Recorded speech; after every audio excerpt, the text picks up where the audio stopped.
Today here at Mishimoto, we're going to provide an awesome overview for the new 2015 Subaru WRX.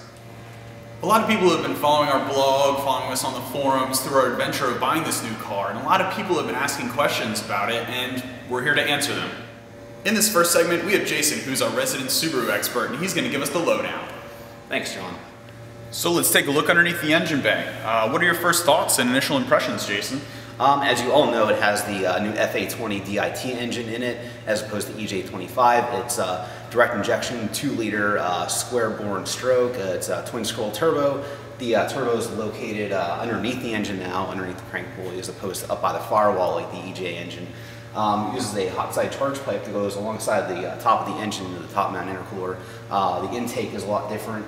It goes underneath instead of on top like the old EJ engine. There's a lot of things that are different on it, so we're very interested to dive into this new engine and see how it is. Some of the biggest changes on this car were underneath the chassis, the handling, suspension. So we're gonna get this car up in the air so you guys can see what it really looks like underneath. All right, we're taking this aluminum under tray off that protects the turbo and exhaust manifold. Okay, you see the exhaust manifold and turbo setup on the new FA20 engine. It's twin scroll, equal length exhaust runners, which eliminates the boxer rumble. This is a Garrett turbo instead of an IHI turbo that you'd have on an EJ engine. You see the downpipe now comes off to the side, goes underneath the car rather than behind the crossmember. And also the intake is a lot different as well. It goes underneath the car and directly into the turbo.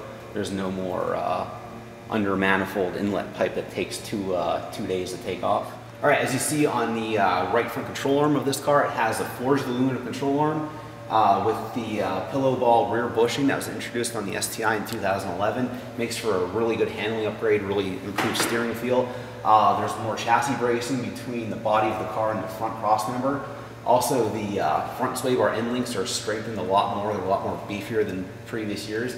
Also, it has a 24mm front sway bar, but it doesn't look like it's the same as previous years. It looks like a new design, so you just can't swap this over to older cars, unfortunately. All right, as you know, we at Mishimoto picked the CVT transmission because we want to explore any kind of increased cooling capacity or different types of transmission coolers with this car in case anyone really wants to push the CVT with a bigger turbo setup or whatnot. But right here you see the actual liquid to liquid transmission cooler that the CVT actually uses. It's not an in-tank radiator cooler. It's a small core that uses transmission fluid and coolant to exchange heat. All right, now we're underneath the rear suspension of the 2015 WRX. It's very similar to the 2014, but the rear subframe looks to be slightly different. The bushings are a smaller diameter, which means the inserts and stuff that you use for the 11 to 14 cars might not fit. The rear differential inserts and bushings are the same. They look to be the same diameter, so a lot of those might swap right over. Also, a big thing is the sway bar.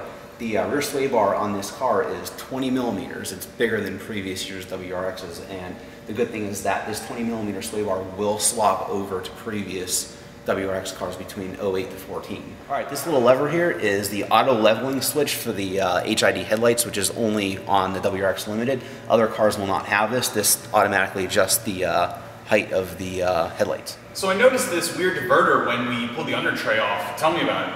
It looks to be an air scoop for the turbo. It draws air through the front of the car to cool the turbo as it's driving, because the turbo gets very, very hot, a little bit of ambient air running through. It's not a bad thing at all.